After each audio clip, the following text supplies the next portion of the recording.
يا أخي، تحس الحياة ماشية بالعكس.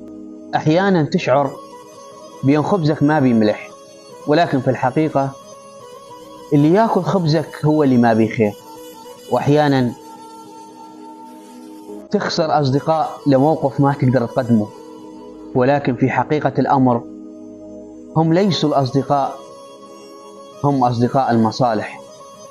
وأحيانا تقول يا أخي حياتي ما بيها حدا، ولكن في حقيقة الأمر حياتك مو متحملتك أنت، وأنت من قدران تعيش بيها.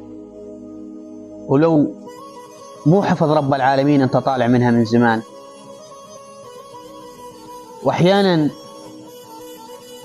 تشعر نفسك مقصر مع أخوانك وصلة الرحم، ولكن في حقيقة الأمر تلاقي إخوانك مهتمين بخوال ولادهم أكثر منك.